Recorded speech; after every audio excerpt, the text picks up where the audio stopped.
All right. Hi, everyone. I'm Josh, and I'm an iOS engineer at Monzo. It's a bank in the UK. And I'm going to be talking to you about some of the powerful things we can do with protocols in Swift, along with some examples of these. But more importantly, I'm going to be talking about some of the issues we might encounter when we're trying to make use of protocols, and how we can work around them to still make the most out of them. So to start us off, let me provide a little bit of context. The Monzo app has this homepage called the feed. And the feed is basically a list of feed items, which are basically transactions, i.e. maybe you've gone to McDonald's and you've paid for a McDonald's, that's a transaction, or maybe someone's paid you and you've received some money. These are transactions, and these are presented as what's called feed items. And these gets grouped by date. So you can see there are sections for each date and the feed items within them. And we have one view controller called the feed table view controller, which is the data source and the delegate for the table view. And this is what takes these groups and presents them. We then have a couple of subclasses, like this home view controller. That's the one that adds this kind of graph at the top. And we have another one which does search and adds the UI elements on top. But we had, like I was saying, this one view controller which cared about this concept of grouping. And we needed something to represent this collection of groups, something that would also perform the grouping for us. So this concept of grouping was basically taking this kind of list of transactions with some kind of type and some kind of date and splitting them out into days. So all the ones on Sunday the 1st of September would be in the group for Sunday the 1st of September, and so on and so forth. Now, we had slightly different storage mechanisms. In the simple case, our list of feed items or transactions was just an array. So we built a type called dategroups which would take a Swift standard library array and group them into these groups by date. But we also made use of Realm, a persistent store. This makes use of something called results, and this is just a special kind of collection. And we wanted to make use of all the powerful things that results provided through Realm, which were different to the Swift standard library array. So we built another type called dategroup results. And this would take in a results object from Realm and group them in the same way.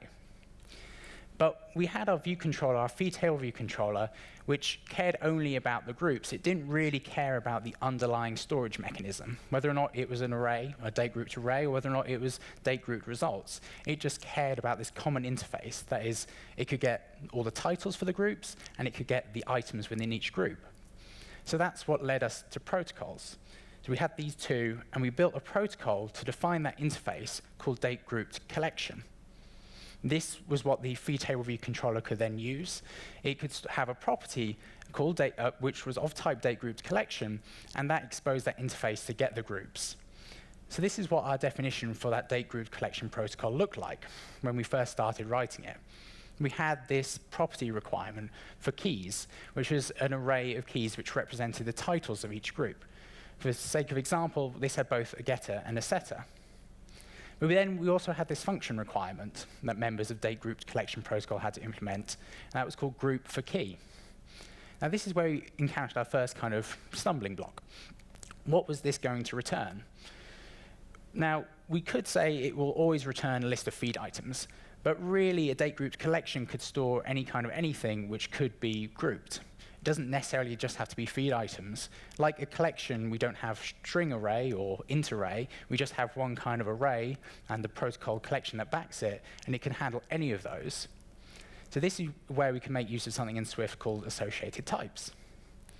Now, associated types are basically a generic placeholder which acts as a placeholder for an unknown type that has to be defined by a member of that protocol, either through a type alias or implicitly through some kind of function requirement that it implements.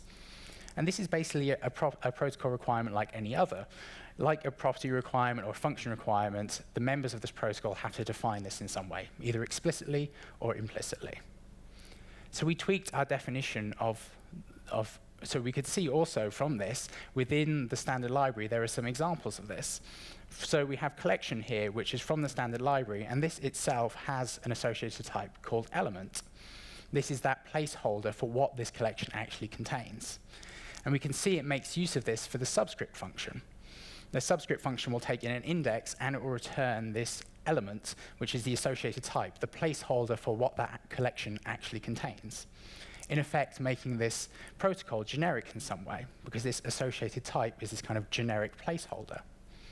So knowing that this existed in the standard library, we could follow the same path. We could add an associated type to our dategrouped collection protocol.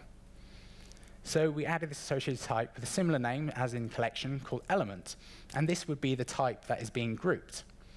And you can see here we've been a little bit more specific than just within the standard library. We've also added a type constraint to this associated type requirement. And what this is saying is that whatever type is a type alias to the element associated type requirement, it has to conform to this other date groupable protocol. And this is just our way of saying that whatever type that is, it needs to have a property called created in our case, which is a date which can be grouped by. And once we have this element associated type, we can use it within the protocol definition as the return type for the group for key function requirement. So now we had this date grouped collection protocol, and there was this new requirement, this associated type requirement, which members of that protocol had to implement. Date grouped results and date grouped array both needed to implement this associated type requirement. And because, like array, they could store anything so long as it conformed to date groupable, we could make it generic. So we made date grouped results and date grouped array generic in a type T, which also conformed to date groupable, which matched that associated type requirement. So now we had our protocol, date grouped collection, and its two concrete members, which acted as the kind of concrete implementations which performed all the grouping and exposed the items within each group. Now we wanted to make use of this. Now we wanted to make use of this in our feed table view controller. That's what's going to hold the property which contains all these feed items which are grouped. So like any other protocol, we thought, let's just create a property called feed items, and the type of that property would be a date grouped collection. Because this table view controller didn't care what kind of date grouped collection it was, whether it was a date grouped array or date grouped results, just that it was a member of this protocol, that it had that interface that it needed. But if we try to define it like this, we'd encounter an error. It says, protocol date grouped collection can only be used as a generic constraint because it has self or associated type requirements. And it's that last bit that's pertinent here. Because this protocol has associated type requirements, we can't use it as the type of a property. This is similar to using a generic type without specifying its type parameters. We're not allowed to do that. But what's different here is, unlike generic types where you can specify the type parameters with the angle brackets, we can't do that for protocols with associated types. So somehow we needed to work around this to enable our feed table view controller to have this property which contained any kind of date grouped collection. So the first thing we thought about was generics. Maybe we could make our whole feed table view generic in some type T which conformed to date grouped collection. So this type T was what the actual date grouped collection was, be it date grouped results, date grouped array, or some other member of that protocol we might add in future. And we thought this would work really well, and it seemed to compile okay until we started encountering some other issues elsewhere in other files within our project. The main issue we had was that because we now made feed table view controller generic, we couldn't use it within an interface builder. And we built up our interface builder in this case. And the second issue was that we had extensions on feed table view controller that implemented the UI table view data source and UI table view delegate protocols. And because those had methods annotated with the @objc annotation, we couldn't have those in that place. We got this error that @objc is not supported within extensions of generic classes. So in theory, we could have removed our use of interface builder, and we could also move everything from extensions into our main implementation of the class. But that wasn't particularly feasible for us, and it would also cause issues with subclassing as well for our other view controllers that existed. So we needed to find a different solution, something other than making the enclosing type generic. And this is where, it's around wwdc, where there was something new in Swift 5.1 that we thought we could make use of, something called opaque types. So opaque types are just types denoted by the keyword sum. And these allow a function to not specify a concrete return type, but rather just specify some protocol and let the compiler infer from the function body what that return type actually is. Now, that might be a little hard to understand in kind of theory, but maybe looking at some SwiftUI source code might help with that.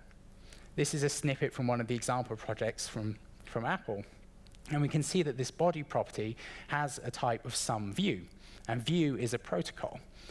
The compiler is able to look inside of this computed variable body and infer that actually what's being returned is a H stack. So even if I change this from a H stack to a V stack, or whatever our body might be, we don't need to modify the type of the body property, because the compiler infers it from the function body. So opaque types, they allow for the functional variable body to determine the return type themselves. And a lot of the time, these might be called reverse generics. If we think about generics, it's the caller of the function or the initializer of the class that determines the return type. In this case, the function itself is determining the return type, reversing that responsibility. And the way this works is that the compiler is able to infer the return type from the function body itself. So it's able to look through the function body and infer a single concrete type that should be returned. And this has some other pretty neat advantages. The first is that it's able to hide the actual concrete type from the caller of the function or the computed variable. And this can be really useful for things like frameworks, where you don't want to expose the implementation details of the classes, the concrete types that you use for these as members of this protocol. And the second thing it's really useful for is that it allows for protocols with associated types, like we had, to be used as standalone return types. View within SwiftUI is a protocol with associated types, and we could see in that example just there that we were able to use it without issue by specifying some view. So we thought, maybe we can use this in our situation as well. Maybe we can change our property to return some dategroups collection, because dategroups collection is a protocol, it has associated types, but if we put this some keyword before it, it should be fine and we can use it as a concrete type, right? Well, you might have guessed a bit of a theme now. The answer is no, we can't. And the reason is we don't actually have anything here for the compiler to infer the actual concrete type from. And we can see that in this error message here. Function declares an opaque return type, but has no return statements in its body from which to infer an underlying type. This is a stored property. There is no body. There's nothing for the compiler to look into and see what the actual concrete return type is. And maybe we can make this a computed variable, so the compiler was able to look into it. The problem with that is our computed variable body would return different things. Sometimes it might return dategroup results, and sometimes it might return dategroup array, or some other member of our protocol. And in that situation, the compiler still can't infer a concrete return type, because there could be multiple. It needs to be able to infer a single one. So even though opaque types can be really powerful, especially within SwiftUI, one of the caveats is that all paths within the function body have to return the same concrete type. And you can actually see this within SwiftUI as well. If your body, if the function body of your body property contains an if statement where in one branch it returns one type of UI element and in another branch it returns a different type of UI element, you'll get an error because the compiler isn't able to infer a single return type. You can imagine what it's really doing is actually doing a kind of find and replace on that sum view with what it's inferred from the body. It can't do that find and replace if there isn't just one thing to replace it with. So that was that was opaque types. And then we had to think, if that's not working, what are the other options we have on the table? So we tried generics. We tried opaque types, which were introduced in Swift 5.1. What was left for us? One of the things you might be thinking about, and we thought about as well, is maybe we could move this feeditems property somewhere else. Maybe we could have a view model, and it would store the information there about what kind of dategroups collection it was. The problem there was we're just moving the issue. Now the view model is caring about what kind of dategroups collection it is. That type information still exists and is still needed by the compiler in some place. What we needed to do was erase this type information so that us and the compiler didn't have to care about it. And we could do this through something called type erasure. And type erasure can be implemented through something called a type erased wrapper. So a type erased wrapper is this concrete type that conforms to the protocol it's wrapping, and it's initialized with an instance of that protocol. And it can take any instance of that protocol, and what it will do is forward on messages to that underlying instance. And what this does, it removes the type information about what kind of member of the protocol it is, and rather just provides a concrete type which would forward messages onto the underlying one. So this actually comes up a lot in the standard library. We can see that For almost every protocol with associated type in the standard library, you'll also see a type erase wrapper. We have things like hashable, has any hashable. We also have collection, which has any collection. So we decided to look back where we looked earlier at the definition of our collection protocol within the standard library. We looked in a file nearby in a module called Swift type erased, and we found this any collection structure. And this actually, that comment there explains quite nicely what this does. An any collection instance forwards its operations to a base collection, hiding the specifics of the underlying collection. It hides the actual collection it's wrapping, the type of that collection. Rather, it's just any kind of collection. So this is a type erase wrapper that forwards operations and hides the specifics of the underlying collection. So we wanted to do something similar. But before we do that, let's just have a look at what we've learned about type erase wrappers so far. We know that they can remove the type information about the protocol that they're wrapping. And they enable us to use that protocol as if it was a concrete type, including if that protocol has associated type requirements. And this is exactly what we wanted. We didn't want to care about what kind of member of the protocol it was, just that it was any member of that protocol. And we needed to be able to do that in a way that supported protocols with associated types. And we could see from the standard library, the way these were implemented were in the form of a struct or a class that forwards messages onto an underlying instance of that protocol. So knowing this, and having a look at the source code from the standard library, we were able to begin building our own type erased wrapper. So we started off by following the kind of naming conventions of the standard library, creating a class called any dategrouped collection.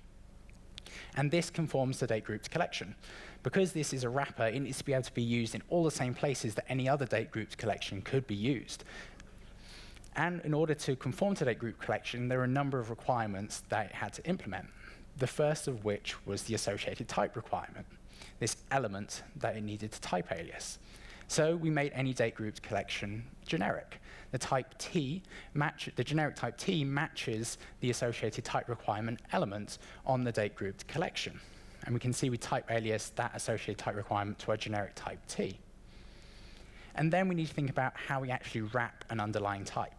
In order to wrap another instance, it needs to be initialized with this other instance of the protocol. So we created an initializer, and this was generic too. It had this type U, which was another dategrouped collection. So this U was a type which conforms to dategrouped collection. So it could be initialized with dategrouped results or dategrouped array, for example. And then we specified that the element of our any dategrouped collection would be the same as the element of the collection that it was initialized with. Because we're wrapping this underlying collection, these needed to match up. So once we had this dategrouped collection, the underlying one, we then needed to think about how do we forward on messages to this underlying instance. How do we actually conform to dategrouped collection? Because we have this property requirement keys, and we also have this function requirement group for key. How are we going to implement those? So the first thing that might come to mind is maybe we just store this collection that it's initialized with.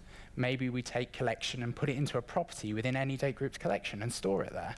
And then for those property and function requirements, we just call those same functions on that property. The problem is, if we take collection and put it in a property, that means that our whole any dategrouped collection class then becomes generic in U, the dategrouped collection. And then any dategrouped collection starts caring about its underlying dategrouped collection type. And that was the type of information we were trying to remove. So we can't do that.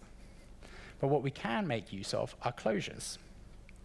We can create a property which will store a closure which returns the group for a specific key, one of our function requirements within the protocol. And we can set that within the initializer. So within the initializer, we can assign to group for key a closure that calls group for key on the collection that it's been initialized with. So this closure forwards on that message of what group for this key to the underlying collection that it's wrapping.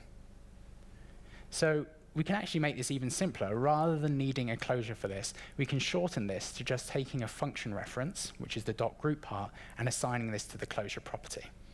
This is a bit more concise, but perhaps a little less clear, but it's quite useful in situations like this, where you're basically just assigning functions to closures. So then we had our other requirement within this protocol. We had the requirement of what are the keys and setting the keys as well. We needed both a getter and a setter on our keys property. So we could create two more closures potentially, one for set keys and one for get keys. But it's nice to have a bit of a one-to-one mapping between function property requirements and the properties we have within this wrapper. So rather than having two properties for these closures, we could just have one property, which is a tuple. And that tuple has two labeled values, get and set. And within our initializer for our type arrays wrapper, any date grouped collection, we assign closures to get, which returns the keys from the underlying collection, and set, which sets the keys on the underlying collection.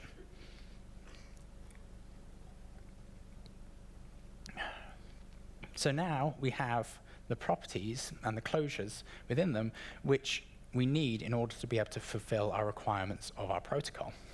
We need to be able to fill that requirement to get the group for a specific key, and to be able to set and get keys. So now we just needed to make use of these. We could implement our keys property with the getter and a setter, which just calls on those labeled values within that tuple we set within the initializer. So now when something calls keys on this any date grouped collection, that will call into the get closure within the tuple, and which calls upon collection.keys within the collection that it is wrapping.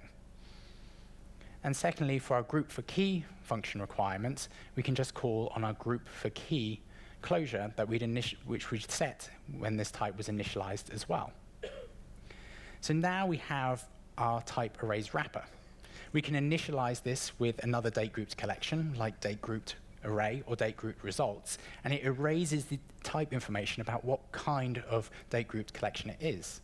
So in theory, we should now be able to use this within our feed table view controller, for example, as the type of that property feed items.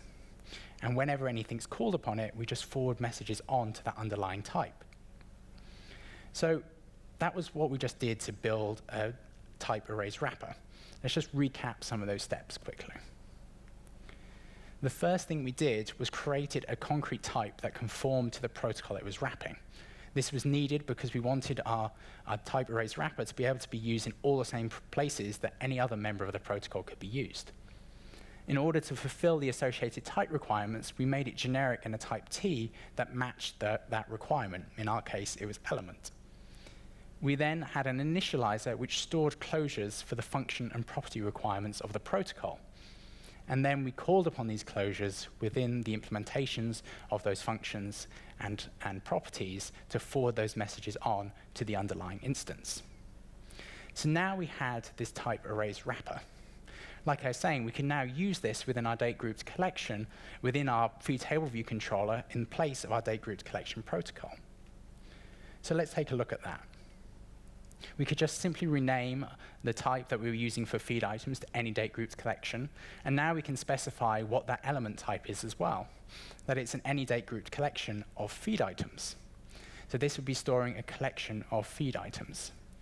Then when anything calls this feed items property, messages get forwarded on to the underlying type. So when we want to set this property, let's say within our home view controller, it would take a date grouped results type, and it would wrap it in any date grouped collection, initializing it with those date grouped results. Then when the feed table view controller, for example in self a row or number of sections, calls upon feed items, those messages will get forwarded on. So this compiled correctly, and we were able to forward all these messages on and work with a protocol with an associated type in a generic way without any complaints from Xcode / the compiler. So what did we actually end up with? We had our protocol with an associated type, our date grouped collection. And that had two primary concrete types, date grouped results and date grouped array. These were the ones that actually performed all the work of grouping things. These were the ones that conformed to the interface date grouped collection. They would have getters and setters for the keys and a function requirement for getting a group for a specific key. But in order to be able to use our date grouped collection in a generic way as a concrete type, we also implemented a type arrays wrapper called any date grouped collection. This was generic 2 to match those associated type requirements, and this could be used in places like the feed table view controller, where the type of the data group to collection we didn't care about. In contrast, within the kind of home view controller or the search view controller, we cared about that type, so it can make use of date grouped results or date grouped array. So in summary, we've learned about a few things today. We started off by looking at protocols with associated types and how those allow us to make protocols generic in some way by having a placeholder for a type that function requirements or property requirements within it use. And we saw these being used, for example, within the standard library. For example, the collection protocol within the standard library has an associated type for its element, and it's used for things like the subscript function. And that means that this protocol isn't tied to a specific type, like generic types aren't tied to a specific type as well. But then we saw that by using protocols with associated types, we could encounter problems. Because of these associated type requirements, we couldn't use them just like any other protocol as the type of a property. Instead, we encountered some errors from Xcode which perhaps were not always the most clear. So we had to start looking at some options to work around these. The first option was that we could make the enclosing type generic. We could make the enclosing type generic with a generic parameter t, for example, which represented what kind of member of this protocol it was. And this could work really well in some cases. However, if that enclosing type maybe was a view controller that was making use of interface builder, or it had extensions which had methods annotated with @objc, then we'd encounter some issues.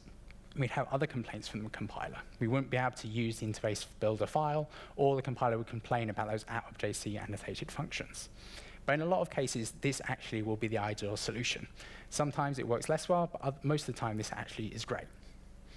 The next option that we looked at and learned about was opaque types, something that was introduced within Swift 5.1.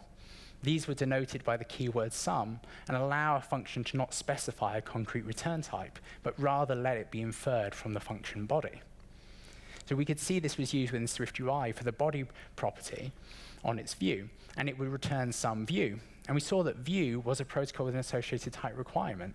So it means that we can use opaque types with protocols with associated type requirements, caveated by the fact that the compiler had to be able to infer a single return type from the function body. Like I was saying earlier, if the function body had an if statement with branching paths that returned different concrete members of that protocol, then the compiler would complain. So that didn't work in our case either. And then we landed on type erased wrappers. We needed to erase the type information about what kind of member of the protocol it was. And we saw that type erased wrappers were a concrete member of the protocol, which forwarded on messages to an underlying type. And this allowed us to use protocols with associated types generically, without any complaints from Xcode. So that's what we've covered today. That feels like a lot, and I don't know about you, but we've gone through quite a lot.